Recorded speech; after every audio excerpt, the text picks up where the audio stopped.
Governor Cuomo said he wants to blow up the MTA. I hope he doesn't mean it literally. Any thoughts or reactions to that? I haven't. Yeah, I have not seen all of his comments, except I do see in what he's saying. I've just, again, seen the top lines. Any day the governor and the state of New York are taking full responsibility for the MTA is a good day for New Yorkers. It is an acknowledgement of the accountability that we need. So I commend him for that. Now, I don't know what it means. I want to know more about what his vision is, but I appreciate that he's taking responsibility. I think that's healthy. Okay, other questions? Yes, Gloria. We have two questions for you. One, I wanted to ask you about the city council bill that is being introduced so that public officials, including yourself, can raise money from donors to pay for your legal bills, assuming that's going to pass and get signed by you. Just your general comments on that, and how do you plan to go about fundraising this money, and is that something? So, obviously, the bill has not been passed, and until there's a full legislative process, we don't know what the final wording will be. But I believe there's a need in a democratic society for this kind of mechanism. A legal defense fund is a very well-established idea. It's existed for decades because everyone has a right to defense in America. And there has to be a way to pay for it. And if you're a public servant, there's just no way to handle it. There has to be some alternative methodology. And obviously, this city has been very rigorous about how it approaches any issues about finances and ethics, and I think that what's being talked about here is consistent with that approach. Will you disclose those donors in the way you have done about? Absolutely. My other question was about the departure of your taxi commissioner. Yes. I know you put out a statement on it. Right. You can talk about why she's leaving and if any of the recent disagreements on policy. No. There's one disagreement, and I think it is a respectful one because I understand she's looking out for a constituency, and I want to make sure that that constituency is treated well, but also we have to deal with the challenge of congestion, and we have to deal with financing the MTA.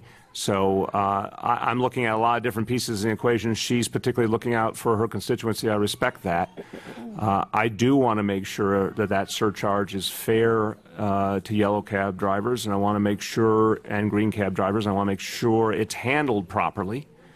And I think there's still a lot to work through about how to make sure it is implemented as fairly as possible. So no, she did a very tough job, and she did it very well.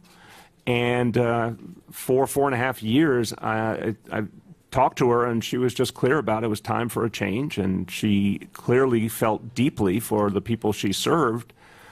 I think she achieved a lot. I give her a lot of credit for the progress that we made in terms of finally creating some intelligent way to cap the number of for-hire vehicles, and the focus she put on rising up the incomes of for-hire drivers and taxi drivers that really, no one before her managed to find these kind of solutions. So I think it's very, very positive.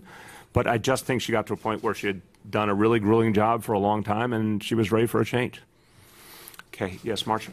Mayor, last week you had 3 opportunities where you took reporters' questions. This week you've been doing it, I think, twice this week. I wonder if this is some kind of a new policy you're turning over, a new leaf of transparency? I always believe in transparency, so it's something that we will do consistently, but there's a lot to talk about. We're starting a year. It's going to be a very vigorous year. You're going to see a lot more in the State of the City on Thursday. And there's a lot to talk about. It was important to have an opportunity to go over it with all of you. And whenever we've got a lot to talk about, we're going to be spending a lot of time together. Okay. I want to go back to your original platform in 2013. You may be the only person who ever read it, but okay. Okay. Here in the Bronx, of the 12 Bronx precincts, 9 are up in either murders or rapes. 7 are up in both categories. About those 100 officers 6 months ago that were assigned to Bronx precincts, in talking to police commanders, they are replacing officers that have retired or been transferred or other things. So they have no net gains, and in some precincts there are losses of officers. Okay, well, respectfully, let me stop you in the beginning. I don't know if you've cross-checked your information with NYPD. We'd be very happy to allow you to do it. I'm perfectly comfortable if you talk to individual officers, but if you want the final word on numbers, we want that to come from the NYPD.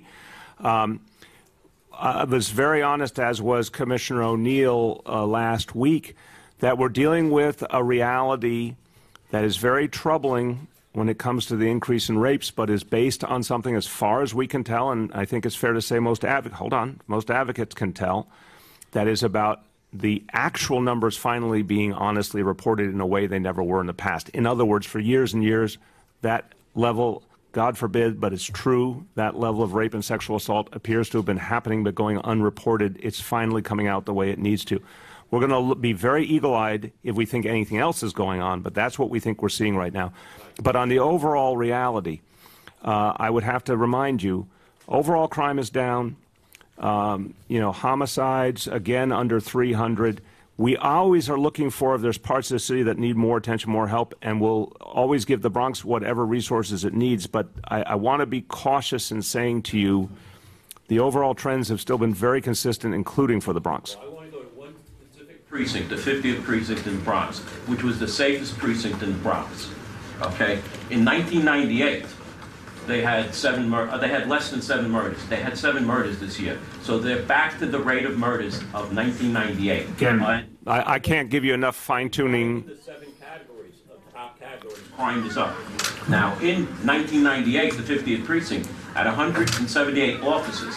Currently, they have 99 under. Again, I'm gonna respectfully, I can't give you details on that precinct because I don't know them, but we'll make sure the NYPD speaks to it. Wondering why they're not feeling safe. People in the Bronx, like people in all 5 boroughs, have seen a steady reduction in crime, but we still know there's places we got a lot more to do. But I would just remind you, and I've heard this from people in the Bronx just as much as I've heard it in the other 4 boroughs, there's a strong understanding we're the safest big city in America. We made a lot of progress, but we still have more to do. So in terms of that particular precinct, we will get you a clear answer from NYPD. If they need more resources, we're always ready to do it. We've added 2,000 more officers on patrol in the last 2 years.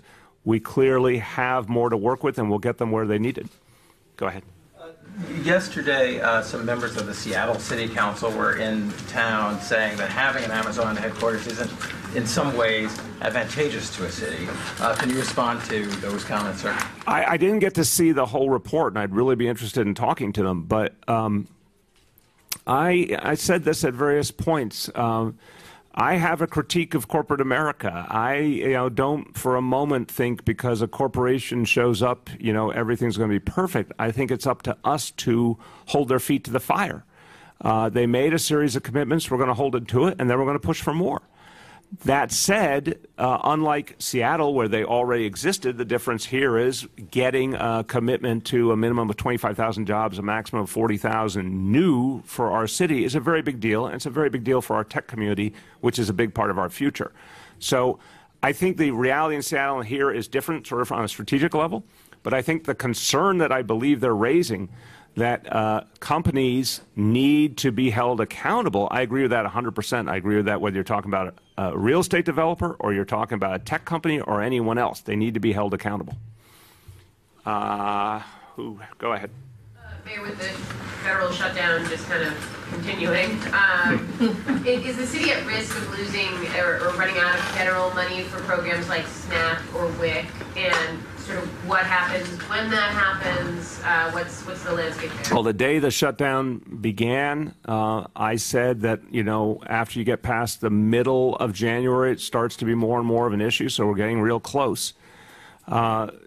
Melanie can talk about direct budget impact. Right now, before we even get to that, I would say the first concern is those 50,000 federal workers who work in New York City who are going without paychecks. They're suffering. Their families are suffering right now.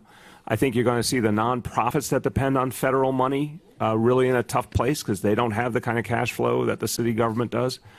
But a day will come if they don't solve it in Washington where it will start to affect our abilities as well.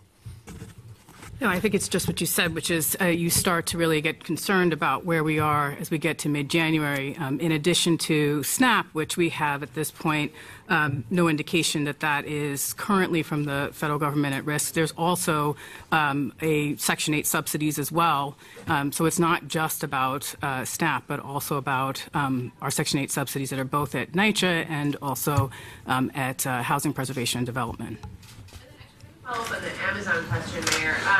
Do you have any concerns about, you said Amazon isn't here yet, and that's true in terms of their corporate presence, but there is a large distribution center on Staten Island where some employees have recently sought to unionize, and there's been some discussion of the working conditions there. Have you looked into that at all, and does it concern you?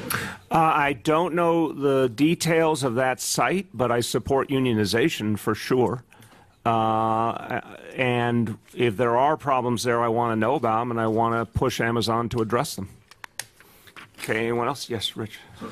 Mr. Mayor, the President's going to give an Oval Office speech tonight in regard to the need for a wall. Do you plan to watch? Yes. And do you expect to be persuaded? No. No, I mean, look at everything that we're talking about here. The President should be focused on getting health care for all Americans. Instead, he's tried to tear down the one, piece of progress we have, which is Obamacare. And that $5 billion, now I'm hearing they may be talking about $7 billion for the wall. I can tell you a lot of things we could do in this city to help people rebuild our infrastructure, help get people health care, improve our schools. That's where that money should go to. The other thing that's really pissing me off is that this notion, we are the #1 terror target in the country. I have spent 5 years talking to Commissioner Bratton, Commissioner O'Neill, the FBI, the Joint Terrorism Task Force about the threats we face. I cannot remember a single conversation where they said there's a threat to New York City coming from the southern border. I mean, this notion that terrorism is emanating from the southern border is laughable. We have some real challenges here. They're not coming from the southern border. They're coming from other places. The airports are the place we need to be worried about, not the border wall. But also, if the President was serious about security, he would want to make sure that people on a terror watch list couldn't get guns. But he hasn't been too willing to take on the NRA. So this is getting kind of stupid at this point. Anyone else? Last call. Once. I hear a voice. Go ahead. Is there a plan to address the floating advertising barges?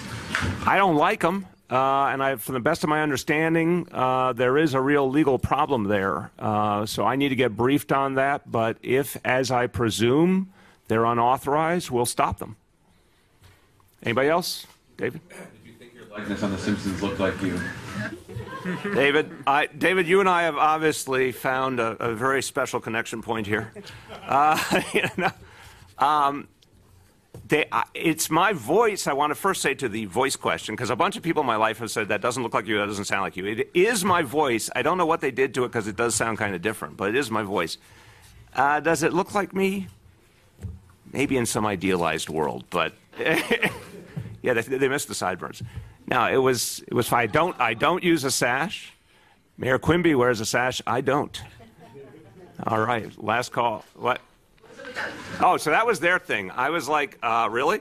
So, yeah, it was basically like a variation on the Green Giant.